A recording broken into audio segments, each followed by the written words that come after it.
I've lived in the Gorge 12 years, and 4 years ago I purchased a home here in Camas.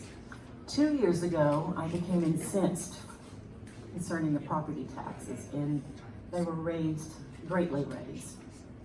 So I was concerned about the city government's decision-making process, and I wanted to be part of that solution.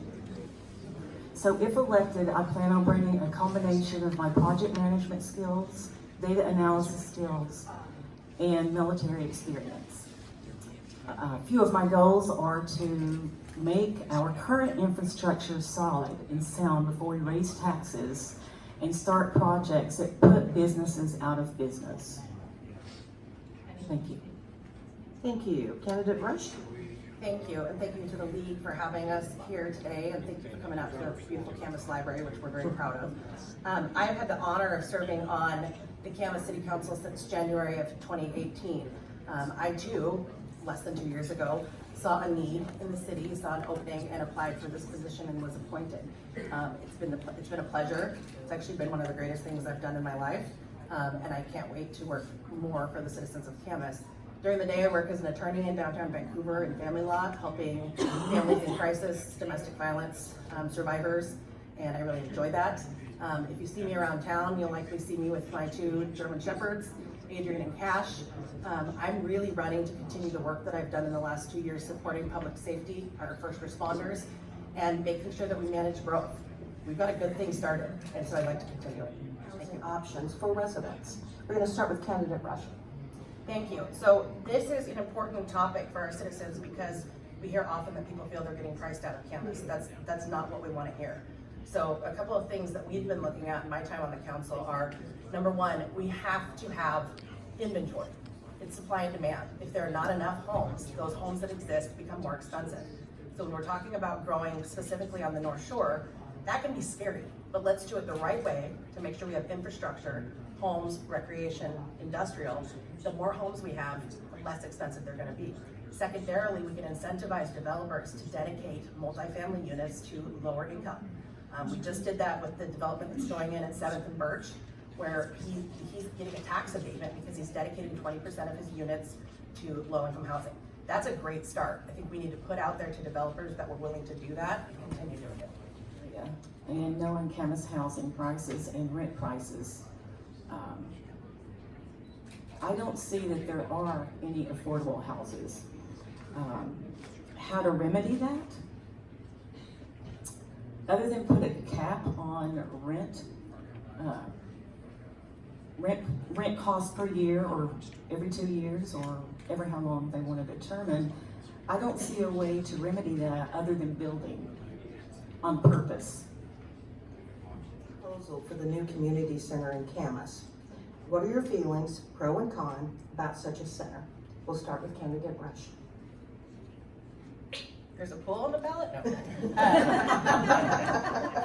You know, I love engaging our citizens on this topic because it's a dialogue, and there are very diverse opinions on this.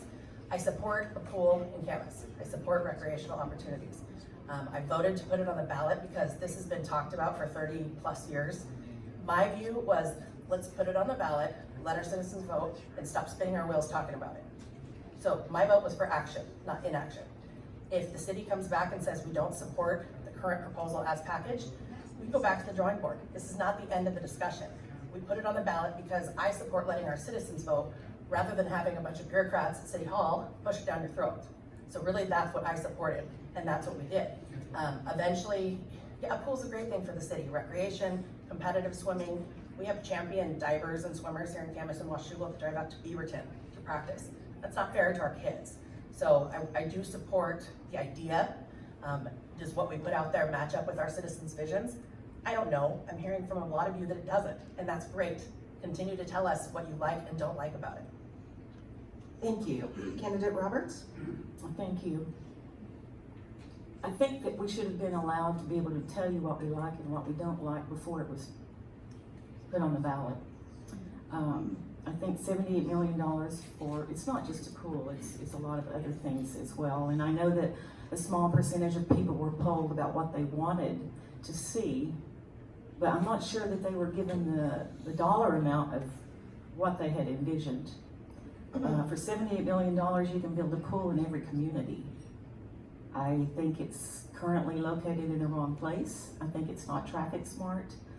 I don't think that we need to bite the elephant all as one whole, just take it chunk by chunk, build a pool, pay for that, build a gym, pay for that. I mean, just whatever order you want, but at least do it in chunks, not all at once. And I think that would be more palatable for the community as a whole. So I'm a no for the community center as it is, but I do think that we need one, yes.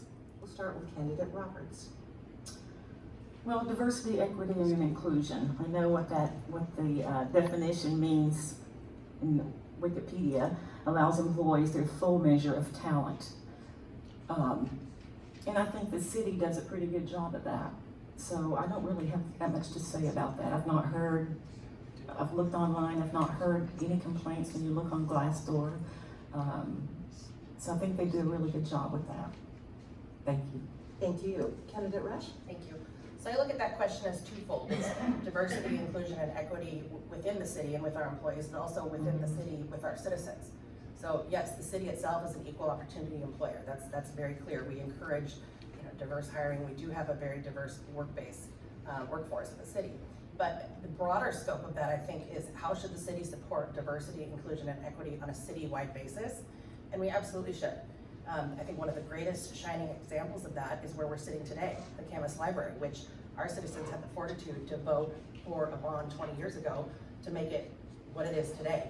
This library hosts a variety of events celebrating diverse populations, celebrating inclusivity, etc., that are free to the public. And so the city should support efforts. I think that that's an important topic, and our school district also supports efforts in that regard, and the city works very cooperatively with the school district as well. What's important to Camas residents, and how would you address them? We'll start with candidate Rusch. Thank you. So this is a tough one because a lot of issues kind of fall on the same percentage base as far as how people rank them as important. So I picked the two that I think are most important and that I hear from the citizens are needs versus wants. So I think that's an important distinction. The first is public safety. We have to support our fire and police. That is one of my top priorities in running for re-election and also during my time on council. You sit down across from any of our people in police and fire, and the number one thing they tell you is we need more bodies. We owe it to them to increase staffing levels. We owe it to them to make sure they can do their job in a safe manner for our citizens and that they're safe while doing it to keep our city safe.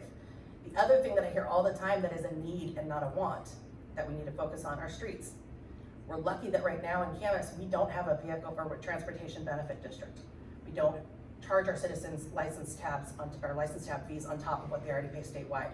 That could change. I'm never a fan of taxes for the sake of taxes, but if they're dedicated to a specific thing that we're going to fix or improve for the community, we need to have a discussion and a dialogue with our voters on that. And I think that streets and street repair are important enough to our voters that they want to come to the table and talk about that issue. Now, with what's going on statewide, our hands might be tied on that, but I think it's important to look at how we're gonna fix our streets so that we don't have failing streets. We need to catch them before they're failing so that we can repair them and make sure people can get around town safely. So those are the public safety and streets are the two needs that I hear the most. And I think that our council, Candidate Roberts? Thank you. And I agree with everything you said. On top of that, however, I think quality of life matters to everybody. And what does quality of life mean? It means affordable housing. It means not being priced out of your house. It means having rents you can afford and amenities, bringing businesses into our community that can pay taxes and also provide what we're looking for in restaurants and whatever other kind of thing that people like. And I think another thing that people care about is growth. How fast are we growing? And we need to set a parameter on that. Yes, with life comes change and growth, and that's going to happen no matter what. But you have to plan it carefully and not too quickly. I think that's the problem with a lot of communities. They want to catch up with another community and they want us to be like other communities. Well, we're not. We're Camas. And I'm really proud of that. And let's just take it slow and easy. Well, thank you for listening to me tonight, my southern accent. I know it's kind of hard. If elected, my military experience, my prior civilian career, and my life experiences, I think give me the fortitude to do a good job as Ward 1, Position 1 representee. And I hope that I can count on your vote. And if you have any questions at all, I have a website. It's on every sign you see out there. Just go to the website. My email address and phone number are there. And I'll be happy to meet with you or talk with you about anything you desire. Thank you. Thank you. Candidate Rusch. Thank you. So I want to continue what I've started on council. I want another 4 years to tackle the important issues. You can beat us up all day long about the pool, and I'll take it. I will take it. Because we're adults, we're in these positions because we are able to handle diverse opinions, we're able to handle diverse ideas, and that's why we volunteer to do this. So I want to make that really clear. I want to continue my time on council to support our first responders. We hired 4 new one fire marshal and another police officer in the last budget cycle. I'm confident we can add more the next time the budget comes around. We need to manage growth north of the lake. We need to increase economic development. I'm also an open book. My cell phone, my personal cell phone number is made public. Citizens routinely text or call me with ideas or thoughts, negative and positive, and I will continue to do that during my next term on council. So thank you for listening today.